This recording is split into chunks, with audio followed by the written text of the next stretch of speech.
All right. Good afternoon. Here we are. How's everybody doing? Doing great. I am Chris. And I am Ann. And this is Lifestyle Business. Welcome back. It is Memorial Day weekend, or as we like to call it in Canada, the weekend after Victoria Day.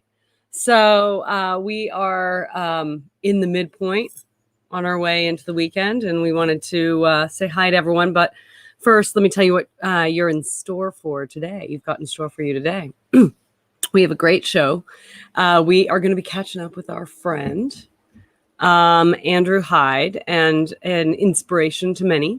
He's going to share with us some of the greatest highlights from his entrepreneurial journey. I'd like to hear a little bit of the lowlights too. Talk about some of the insights he's gained along the way, as he is, as you like to refer to him, a digital nomad. He is a startup activator. Yeah. He is an inspirer of many. And he also has a little bit of insight into cryptocurrency. Crypto, I know. You've been getting excited about that lately. I have been, thanks to Andrew's tutelage, feeling crypto. That's what I'm calling it. I'm not a trader. I'm not an investor. I'm a feeler when it comes to cryptocurrency, and all that is that. So we can tap into that later. All right. And for those of you who want some tips and tricks, let me know. Anyway, let's get started. Let's talk about our new set. Oh yeah. Yeah. Everybody sees us. Anyone noticing? We are at home at Starlight Grove. This is our treehouse behind us. Our iconic treehouse, and we're getting ready for a big Memorial Day weekend. We're going to be seeing a lot of friends and family that we haven't seen in a long time. It's almost like a pandemic is not still raging. Well, it's waning. It's a lot. So yeah, we have a packed schedule of folks just popping up and being like, "We're going to be in town this weekend. Love to see you." So we are excited to see all of our family and friends. Sneak peek of what people are going to be doing this weekend. What's going to be happening this weekend? That's right. And we decided that we would do a little Memorial Day barbecue. Just keep it simple and just barbecue with pod. Yeah. And I will say there is a stage that has been built in my backyard. And Chris was like, we should get a little local band. Just get them play on the deck. Nobody's seen live no problem in over a year. We've built a stage. I think everybody should know that. We've built a stage. I'm fully committed. And so then it went from being like, maybe we'll just rent a stage. That'd be easier, to, you know what? Our handyman is amazing, and he could whip that thing together. Something super simple.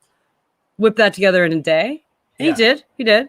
Except there is now what essentially equates to a crib dock in the backyard in preparation for the massive stage. And I heard Chris, as we were cleaning up and doing all kinds of stuff to prep for this little barbecue that we're having, I heard Chris say, the band really would prefer, what was the size? Well, they wanted 10 by 20. Ideally 8 by 20. 8 by 20, ideally. They'd like 10 by 20. So we are, not delivering against the perfect spec. It's not like a club around here. It's not a concert. We're not trying to run a club. Right. We're not running a club Club yet. Cosmico. Club Cosmico. That was more of a pandemic thing. Anyway, so nonetheless, we're going to have a great weekend. I hope everyone else is going to have a great weekend. Grateful Dead band out of Santa Cruz booked. So happy to hear any of your, if anyone's got ideas on song recommendations. No, we have the 3 set lists are set. 3 set lists. So I think we're all that's pretty fun. Last night we went out for date night, and you told me you didn't like my shirt and I can't wear it again. Not this one. Thank God. Yeah. So this one, I didn't. That was a setup. Okay. And for? I don't know, just a comedy. That was a good setup. Why didn't I like your shirt? Because it's a weird performance material that doesn't wrinkle, and it's a t-shirt. So I think it's not a good, it's by definition, Andrew, who's coming on the show, chuggy. is the way I would refer to this particular shirt. It was chuggy. It was super chuggy. It was as if bad for it was as if Banana Republic was like, let's design the gray t-shirt that Mark Zuckerberg's going to wear to the office every single day, and we'll stand up to his interviews on Capitol Hill. Because if he sweats, it'll wick it away, but yet it'll still look like a normal t-shirt. It's neither a performance shirt nor a t-shirt. And so that to me is the Skechers of shirts. The Skechers of shirts. Skechers is neither a dress shoe nor a performance shoe, which means it does not exist in the world. You should have the right tool for the job. And Skechers, I'm also putting on the category of things that are chuggy. Fun fact, when we first met and I came to San Francisco, I was wearing a pair of Skechers because I thought that, hey, I don't have to bring dress shoes. One pair of shoes. I can go jogging in my Skechers. And yeah, it didn't go over well. True story. True story. That's right. Dan Pearson, we're going to be doing an in-person with Dan Pearson. Yeah, I can't wait to hear all that's happening in his life. And he'll have to come back on and give us an update here clearly shortly. But all right. Looking forward to seeing him this weekend. So any other things that you want to make people feel like they're missing out on their Memorial Day weekend? No, I if anybody has Memorial Day plans over the weekend or comments on our plans, feel free to comment in the chat, and we'll report on your Memorial Day party plans. But we're looking forward to it. We are, and actually, I think a lot of people are. I'm sure for you and your communities and all that kind of stuff. A little bit of a moment. We had 2 people yesterday be like, I could really use some good barbecue action. Yeah. So we are just having a little barbecue. Yeah. And we're throwing in a band. All right. Well, good. I'm glad we got some comments going. Keep it up. Keep it coming, folks. Why don't we go ahead and bring Andrew in? I'll give you This is great. All right. And now, as the founder of Boulder Startup Week, Andrew Hyde is a serial entrepreneur living his best digital nomad life. When he's not conquering the world of crypto, he's working to bridge the gap between community, technology, and startups across the globe. So, Andrew, great to see you. How are you? Thanks so much for having me on, man. Good seeing you, Chris. Good to see you, Andrew. You know, that intro, that last statement was exactly right. Bridges the gaps between community startups across the globe. You're true global world traveler, and I feel like that would be like in our bio too. Aspirationally. I hope that one day we can achieve that in our bio. Yeah, more of an encourager than a producer these days, but yeah. I was recently on a literally therapy session, and the guy said to me, I mean, let's be honest, you're not the one to do the work. You're the one that tells people what work needs to be done. Yeah. And then you're just not going to do the work. And I was like, you nailed it. That's me. Tell you exactly what to do, tell you what not to do. Why did I jump off on that tangent? Oh, because Andrew is an inspirer. He is. Yes. I'm a firm believer in therapy and access to it. So there you go. All right. Well, Andrew, you're coming to us from home. Yeah, I'm in Boulder. So I'm excited to be at my house. I travel a lot. COVID kind of put a damper on that, but I'm taking off next week for about a 4 or 5 week trip, if not more. I'm kind of having that very unsettled feeling right now of not knowing when I'm coming home. But I'm heading out, and I've got a bunch of adventures planned, and I'm very excited about that. Nice. And what is is it a road trip, road travel, or airplanes, or what's your method of getting there? I'm not sure quite yet. So the modalities are I'm driving, I have an electric car, Model Y. And so that's the first part. And I'm going to help volunteer at this dude ranch that I helped save a couple years ago. So I'm going to be a volunteer, or just like a wrangler, take guests out on rides and have a good time with that. And then I'm out to Telluride Bluegrass Festival to see some of the first music I've seen, in forever. About 16 months, it's my last concert or something like that. So I'm very excited about that. And then I'll probably head up to Oregon, get the new cabin out there, and to see family and hang out with family. So that's kind of the first part of the summer. And then from there, it could go anywhere. Amazing. And what do you have any plans on what you want to get out of this time? You know, it's a lot about family. Like if I'm going to do something now, my focus post-COVID has definitely been on family, friends, supporting those that have really made an impact to me, and how I can give back to them through various means, and that's time, and that's resources, and that's helping them live out their dreams that they've had. One of the things we were talking about, actually, I think we were talking about it last week on the show, but it's come up and we've talked with our team about it a little bit, was I keep equating the COVID experience to my experience in New Orleans with Hurricane Katrina, when a lot of the trauma and, going through COVID is you have adrenaline, you're trying to figure it out, you're trying to work on your business, but the mental health aspects are actually all post, right? Because there's, not as much of the adrenaline rush. Things or other people sort of appear to be getting back to normal. You may not be sort of feeling normal yet. And so obviously we're in good spirits and in nice places. But I think that that sort of really sums up what, we all want to be there for each other, friends, community, certainly family, first and foremost, here over the next, months and years ahead. Absolutely. All right. Yeah. Well, go ahead. What's my question? I know you're dying to get into crypto. No, I wasn't, but we can talk about crypto. We can go there if you want. Yeah. So what were you dying to talk about? I was. I mean, weird. You're being weird. Is it the new set? I don't know. Shake it off. I will say this treehouse set is amazing. That is one of my favorite pieces of architecture ever. So amazing. Yeah, we're over here at Bob's. Kind of like having a boulder in your living room. We like the nature, the outside, the inside. Here we've got outside, inside, and you've got inside, outside. That's right. Imagine. Yeah. Big fan. Absolutely. So what did you want to talk about? Well, I'll just share my crypto journey. Okay. You got the proper introduction to crypto, by the way. You saw your friend doing it.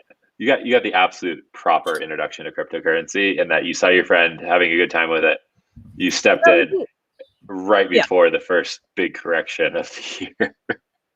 Perfect. Couldn't have been better, right? It's not like it was our first foray into knowing about crypto. I literally nearly worked for 2 to 3 crypto companies in my career.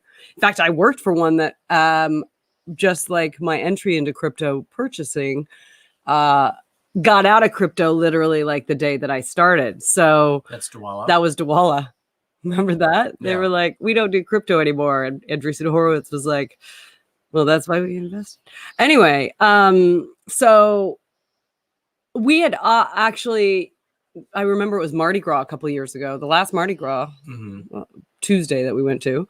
And our cab driver was like, I'm getting into crypto. And I was like, oh my God, the wheels have fallen off the bus. Like there were ads on the radio. It was to me very scary because it had this beguiling nature of, doesn't make a lot of sense, but people are getting rich quick. And, those on the most vulnerable parts of society that are at the most risk of being kind of taken advantage, it's ripe for that. And so I think we both sort of shied away from engaging in the dialogue. And it was really powerful when you came to just chat about it a little bit and to be like, this is such a powerful, we used to talk about Ethereum all the time back in like Ethereum as the concept, right? Yeah. And blockchain as a concept and all these things.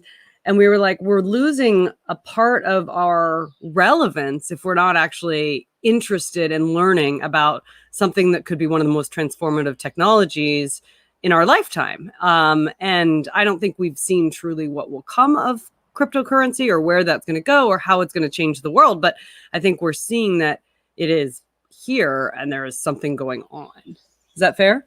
I think that's very fair. Yeah. And so I think from my perspective, I was like, we have to understand, we can't just sort of be like avoidant of the topic, because that makes us old, right? Because if you're not constantly learning and uncovering new things, we grew up in the technology realm, right? So if we're not doing that with this major transformative technology, then we're kind of doing it wrong. Mm-hmm.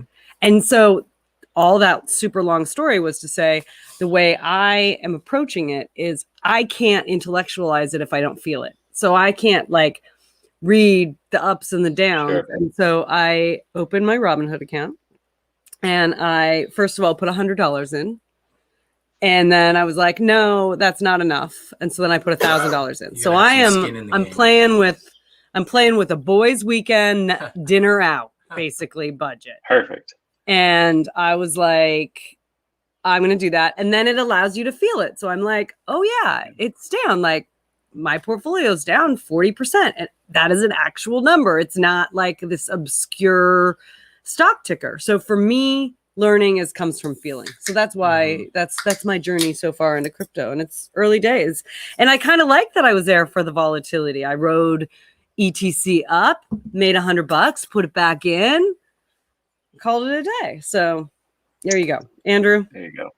So for those that aren't watching, that are kind of rolling their eyes on hype cycles or want to know more, I best define blockchain as a slow database, great for groups of people that don't trust each other. So that's my overarching definition of what crypto is. And that's changing because some of the chains are actually becoming super, super fast and usable. The other thing is it's price speculation, right? In the US, we have this amazing thing of the S&P 500, which is pretty reliable, pretty true. We can get pretty guaranteed-ish returns historically off of that. Not every country has that. Mm-hmm. So what you're seeing a lot with crypto is you're seeing kind of a global stock exchange, or a place where people are putting money that, they don't have the other resources to do that in a safe way, like the S&P 500. So with those two definitions, I got much more excited about crypto. And the other reality that is probably counterintuitive to people, if ETH was $80 a year and a half ago, something like that. If it was still there, I don't think we'd be talking about it. Mm-hmm. Right? The rise of price, the ability to make king is why we're talking about it. And the ability for the technology to actually work hasn't come really to fruition. So I haven't really seen people's lives change based on using Ethereum every day. But except for the price. Price has been the first big motivator and key thing. So anyway, don't invest what you don't want to lose. Right. And this is not financial advice. This is absolutely not financial advice. I have a question just from a perspective for you, because one of the things you were talking about where you were coming at it from, and where I would come at any investment, angel investing, which I've done a fair amount of. I've always thought I may be a decent investor because of curiosity and seeing technologies early and having relationships where you get to get in on those people that you believe in, and have had some success with that. But I'm a terrible trader because my emotion, I don't know what to do emotionally with buy sell, and I always think I would get crushed from a trading perspective. So just out of curiosity, is it still early enough? I know 5 years ago, 8 years ago would have been even better, but is it still early enough in the overall that you could build a appropriate crypto portfolio, leave it in, set it and forget it, and not, I mean, you're going to see some ups and downs, but if you just sort of don't sit there and watch your Robinhood account, and ultimately that it results in a good investment relative to, like you said, the S&P, relative to other, maybe not investing in Uber as an angel, but some exponential return. But is it going to be a good investment from that standpoint, or is it strictly best for trading actively? Yeah, short-term cap gains tax kind of kills the idea of doing, day trading with crypto, in my mind. You have to look at your goals and such. I'm a huge fan of the FIRE movement, Mr. Money Mustache, and kind of the early retirement financial independence movement. Yeah. And they generally hate crypto because it's so risky, and it's just, it doesn't make sense to them. Yeah. And I really believe in them when they say that. If you're working on FIRE, I don't think you should have any of your assets in crypto. My friend Paul emailed me one time and said, Paul Rolls, he lives in California and New York. And he asked me, like, can you just email me when you think it's a good time to buy? And I was like, I don't think in the last 3 years I have a day where I felt like, wow, today's a good day to buy, right? Like, it's just, it's either gone up and you're like, well, I missed that one, or it's gone way down and you're like, I don't know if it's, I'm going to try to catch the knife right on the way down. So, I mean, you could do dollar cost averaging, you could do whatever. The only real good trick I can give you around this is have your real account and then have a backup fake account. Not a fake account, but like, if you're going to actually put some serious money in, hide that from yourself, and then create a Robinhood or a Cash App account that you can like check daily. And if you freak out, you can sell that. So you can do your emotional trading from one account, but like, that you have very deep fundamentals on the other account. So interesting. Yeah. Yeah. And to the beginning of your comment, FIRE, just so if anybody's watching, that's the financial independence movement. I'm not sure exactly what the acronym stands for. Financial independence, early retirement. Yep. Perfect. Yes. Are you on that movement?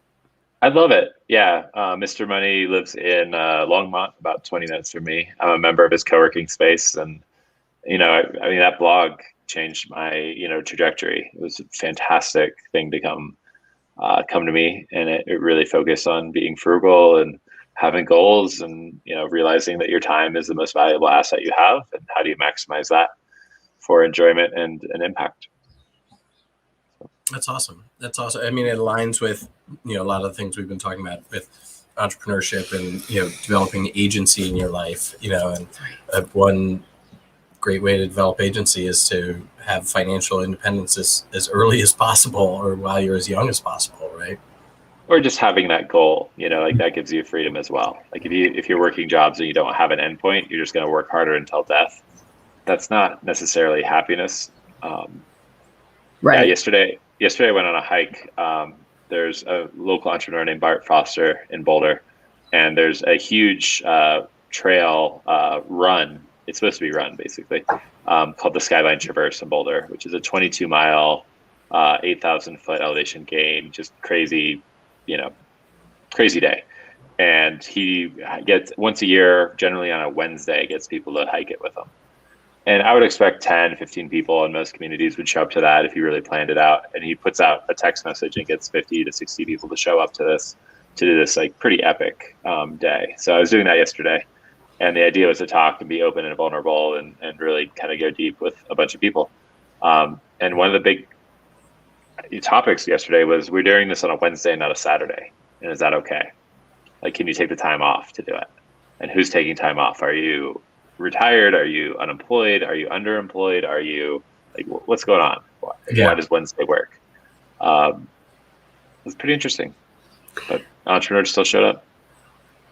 Well, I think that does bring up a lot of concept, right? Which is, well, first of all, the companies that measure your worth on the number of days that you're sitting in the office, right?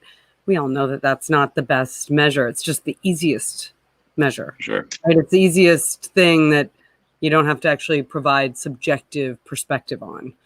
Do you think that's going to change this year? I do think it is going to change. I think smart companies, I think the thing that always changes companies is not, trying to do the best thing that they can possibly do. What changes it is the motivation around what problem are they trying to solve, and the consistent problem the best companies in the world try to solve for is talent. Mm-hmm. And I think if you're not worried about talent, you're probably not a great company. And if you are worried about talent, I think the talent workforce and the demands and expectations have been collectively changed across the world. And so I think what we'll see is the rising star companies are going to be like, oh, wait, talent wants to work this way. I will then attract them, and that will drag people along. And I think of it like we used to talk about like the Facebook Google wars, where like Google would be like, we will match, we will throw money at you, we will do whatever it takes that you don't go over there. At that point, money is never money is never a motivator for your best talent. It's that they want a new challenge or they want a new opportunity. So it's pretty rare, and it's a pretty high ticket amount to be able to pay up for that.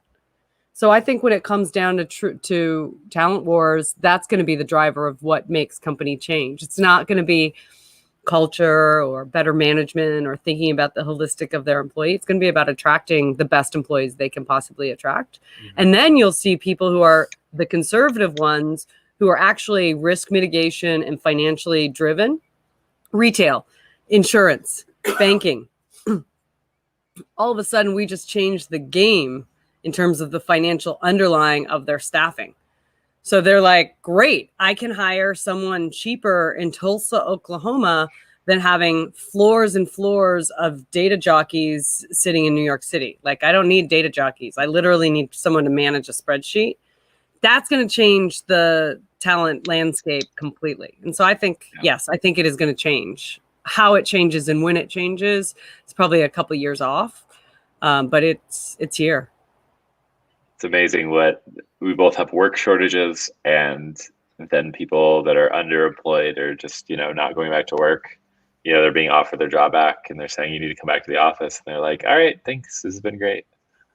Yeah. It's happening at the same time. It's really interesting. Right. It's a fascinating change. And we were just reading the article. You were going to cite it. I'll let you talk. No, go ahead. Go ahead. I wasn't going to cite an article. Oh, there's been so much more business creation, especially in the African-American communities, that we've seen this rise in new business starts that has unparalleled and unprecedented. And so like the idea that I'm no longer, I might be on unemployment, so I'm not gainfully employed. That gives me a great opportunity, thanks to the government, to actually start to explore dreams of mine and start my own business and do something that's completely different than I would have. And I mean, we can also discuss, this brings up a lot of issues around, people always talk about like welfare societies. And I'm like, I think we're going through this radical experiment of universal basic income, and that actually is spawning new business creation, which is the whole purpose of it. And I'm like, I'm here for it. I'm here for the future that is happening before our eyes. I think a lot about inefficiencies and how much of my life I really try to celebrate inefficiencies, like the farmer's market. I love going to farmers markets and buying from them, but it's very inefficient, right? They don't sell apples if it's not the fall. Right. I go to the grocery store and they sell apples year round. I know the farmer when I go to the farmer's market, though. I drive by their place, I see their face, I see their happiness, and I get to celebrate my community. But the grocery store, which has that nice, lovely label, nice, lovely logo, great music playing, it's super efficient, but it lacks kind of supporting my community. Yeah. So with me being a consumer, how do I actually realize that I like inefficient things, right? Like I like going to small shows. I like going to, restaurants that, like have to respect the price on that of what that takes, but they're going to go for the local ingredients and actually pay their staff a living wage. I like inefficiency a lot more than I like efficiency, and I'm realizing how much these days. So. That's interesting. And do you feel like in your past you focused more on efficiency than inefficiency, or have you always? I think that's just capitalism. Right, 101, right? You choose the cheapest price. Like I was at the store the other day and I'd hurt my neck, I pinched a nerve, and I was trying to get some CBD or some pain relief for it. And I was really looking at the labels to, price out per ounce, how much CBD per, and the difference was like, I'm like doing the hard math, and I'm like, wait, I'm in pain, and I'm doing hard math on like which one's the frugal choice, which one's the most efficient choice for me. Because in college days, living on $100 a month for food, we'll do that for you. So. Yeah. Right. And actually we're programmed that waste is actually about value when waste is actually about time. Yes. right? And waste is about excess. And so when you go to the farmer's market, what's great about that is you're like, I know this came from the fields, and I know what will happen to it, and I know where that will go. And I enjoy the intrinsic experience that I get from that experience, right? And so it may be more expensive, so it might feel more wasteful, but that's only if you evaluate waste in terms of dollars. And waste of time, as you said, it's our number one resource. It's the only thing we can't make more of. That is true. That is true. You can make more money. And I feel like my examples are often really bad, and I think our societal examples are really bad. Like downtown areas, we think about downtown. What do we want? We want a bookshop. We want a used bookshop, right? Like I go to a downtown area, and that's key to like successful, thriving downtown. And a used bookshop is actually like one of the worst things you can have in a community, because like none of the authors are getting paid for selling their work, right? They've already been paid for it, but like you're kind of taking sales from the authors, so that all of the creators are not benefiting from this. And most of the budget actually is going to the landlord. So here, like the core of a downtown really is just like supporting a landlord that generally doesn't live in the area and is not going to support the area. So it's funny how, like, you know, if I want to reimagine downtowns, or if I want to reimagine what lifestyle businesses are, it's like, how do you support your neighbor, right? We've made it very inconvenient, politely, to support your neighbor, right? If your neighbor asks you for money, what are we trained to say? Oh, it's a way to ruin a friendship. Yeah, weird. Yeah, exactly. Instead of, I'm excited to support you. That's awesome. Yeah. And you make a really interesting point, because, and I've been thinking about this specifically. We have a location, and you know what? The landlord has actually been really, really collaborative with us over the course of the last year, because I don't think he's an idiot and is like, if I'm not collaborative with them, they will have no incentive to actually keep the doors open on their business. And if they're not in this space, who is going to be in this space? Right. And so now he hasn't like come back and been like, thanks so much for your work. But what we were just recently talking about it, because we sort of got off the phone with them, and they just made some comment, and we knew it was sort of like directed towards us. Like, I don't want to be held hostage by any of my tenants again. And I'm like, I wouldn't call it being held hostage. Like, it was a pandemic, right? Hopefully a once in a lifetime. Once in a lifetime thing. And from my perspective, all I did for the last year was literally try to hold on to a business in a city that was completely shut down, still is completely shut down. Hold on to a business to pay you. The only person in this mix, half my staff got laid off. I didn't employ someone. The only person who got paid was the landlord, and the only person and he fully paid his mortgage every month. And I was like, I'm sorry you didn't get the extra kicker that you normally get each month to go and buy whatever you'd like to buy. But small business is literally in the service of the landlord.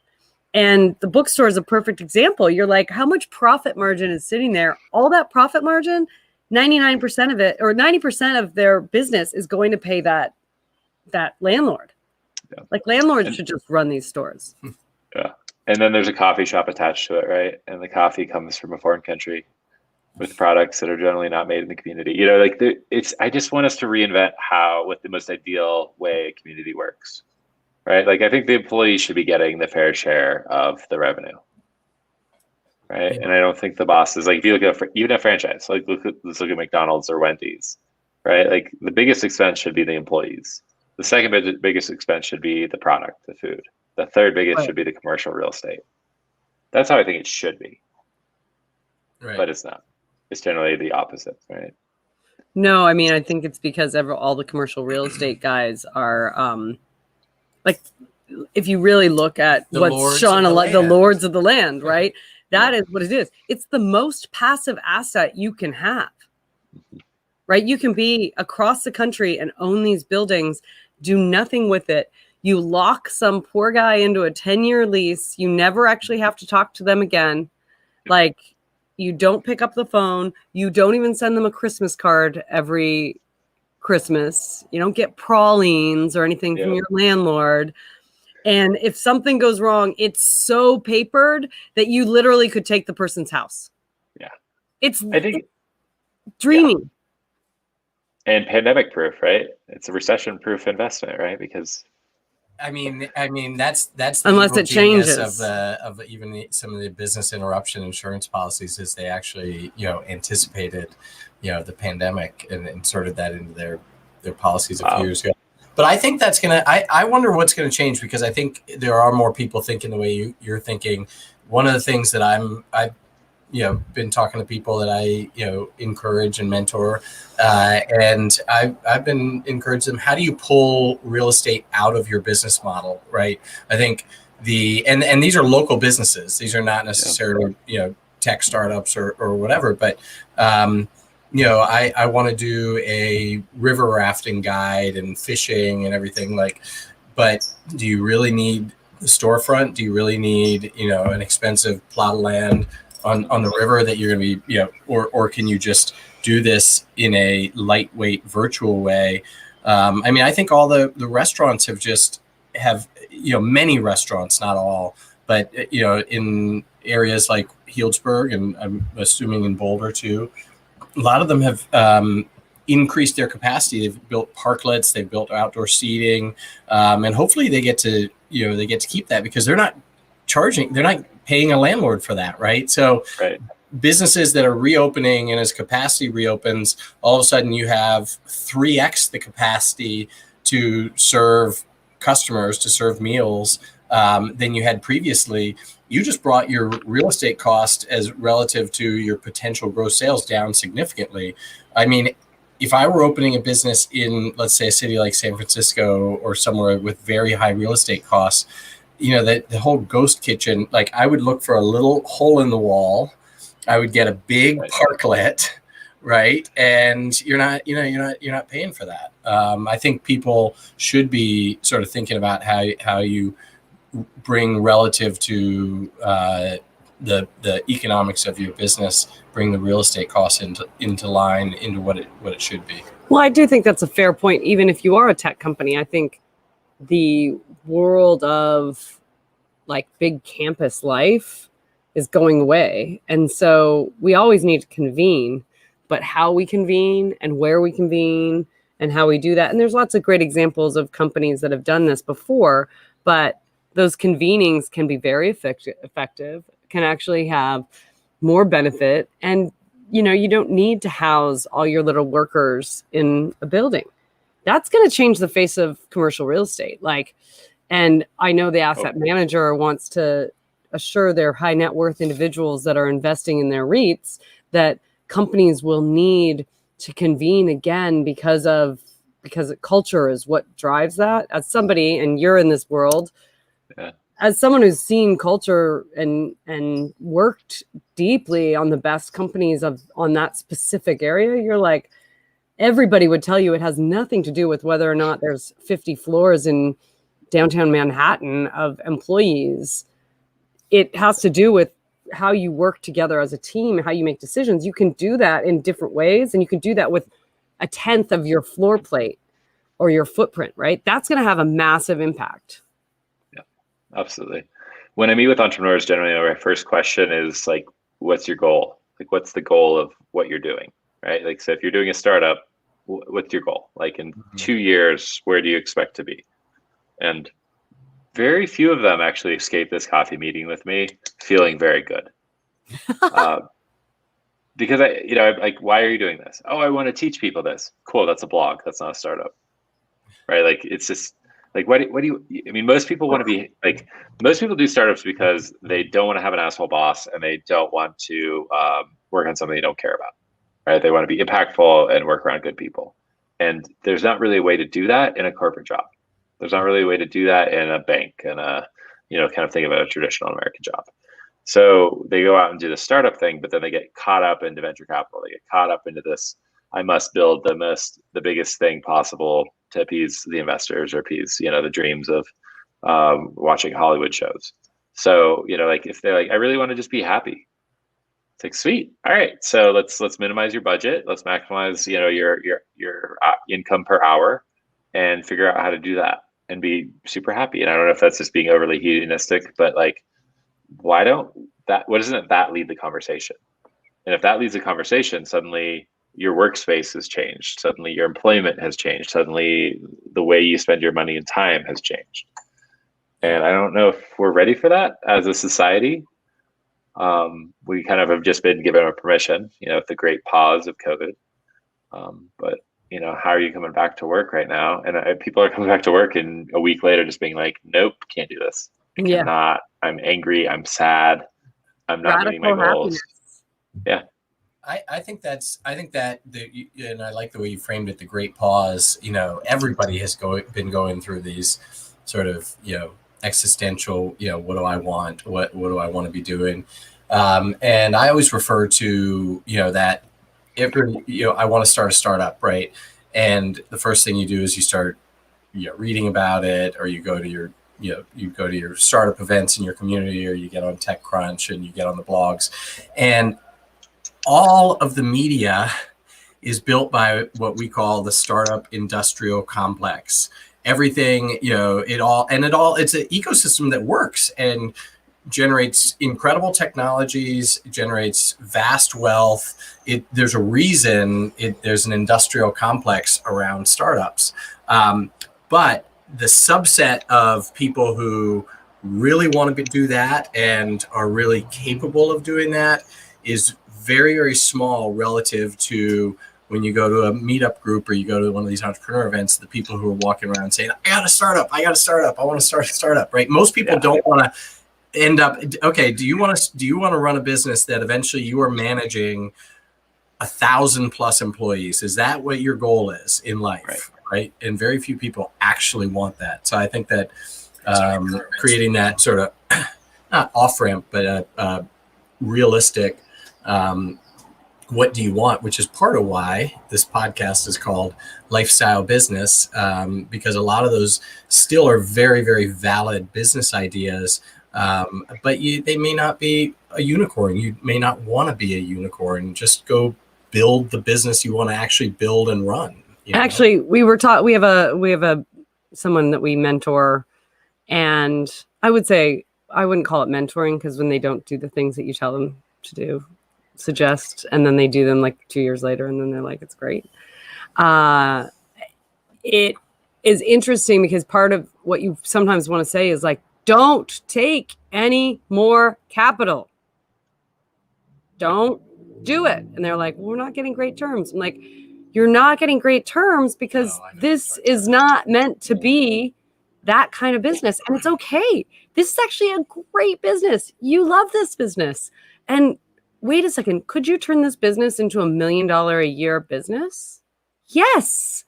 And wouldn't you be happy if you made $800,000? How much have you made on this business in the last 5 years? And they're like, I've lost every single year. So I'm like, so 800 would be a pretty great outcome. Like, why are you worrying about your valuation and whether or not you're getting investment from venture capitalists who aren't going to get a unicorn valuation out of it? It's never happening. It's okay. And it's like, you can't get people to,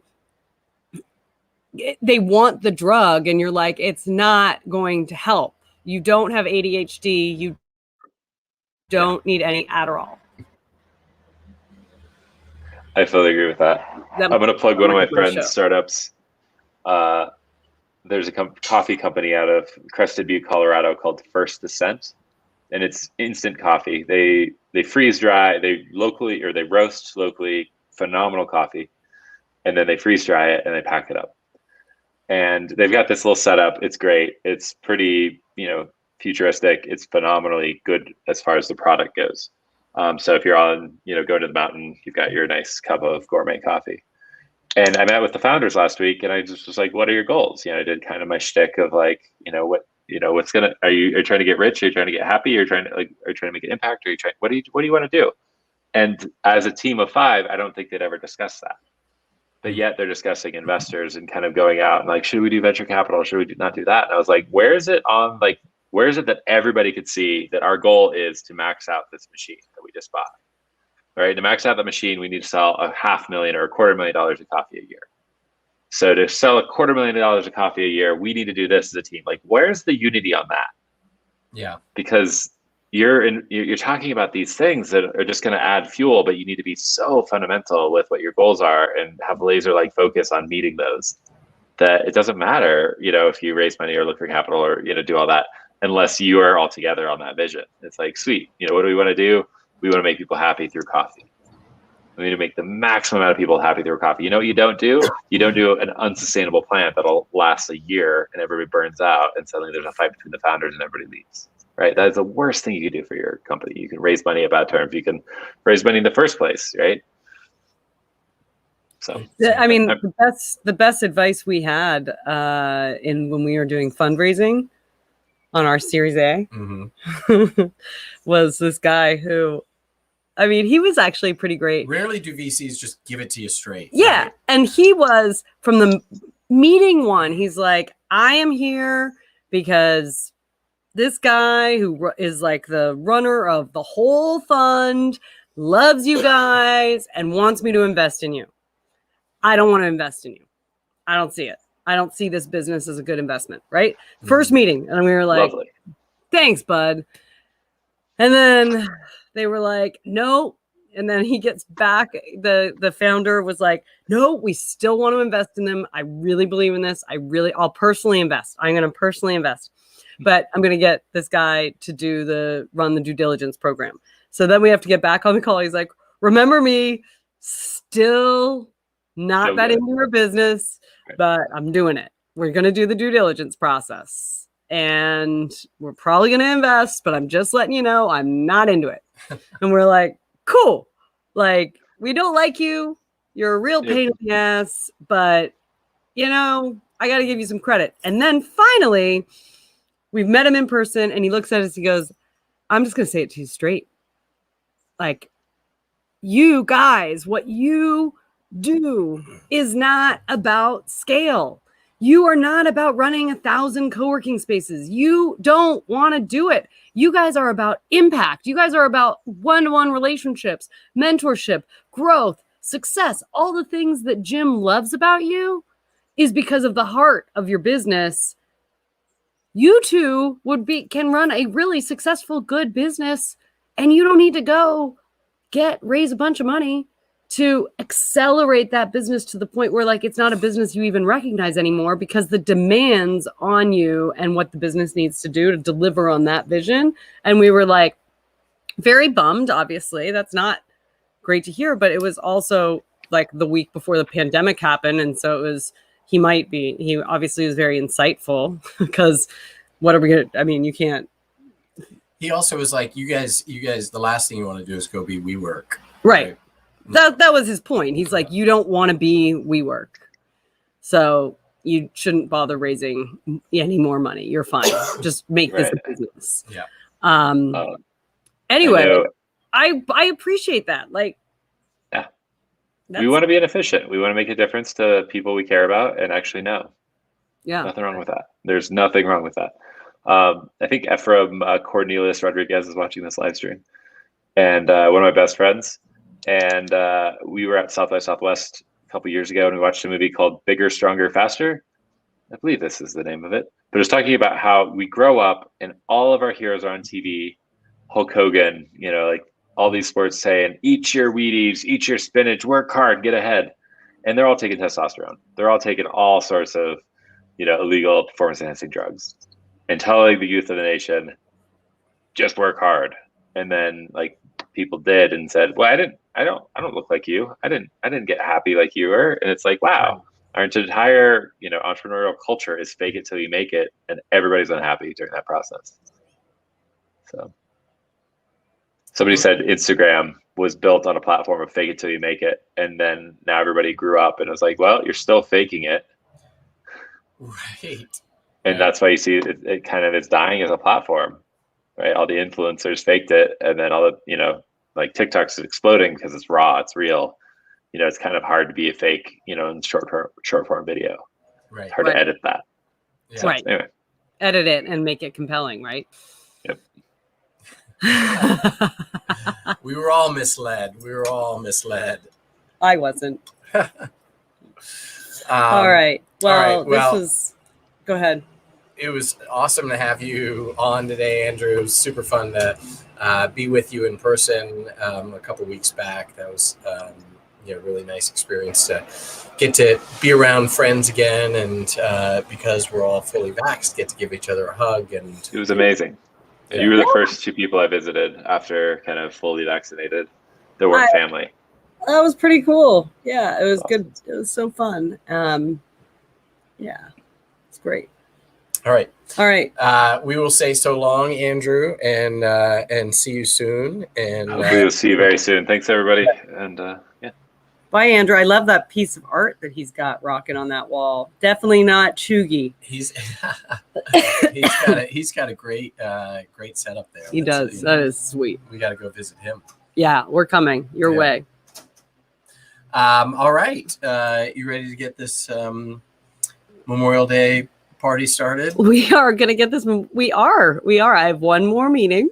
Okay. Right after this, and then we will be kicking off the weekend, and we are going to celebrate the weekend and embrace it. We realized yesterday that this is, in normal years, this is usually our vacation week, because our anniversary is on the 23rd and Chris's birthday is on the 30th. So we're always making this kind of our fun spring vacation, and COVID,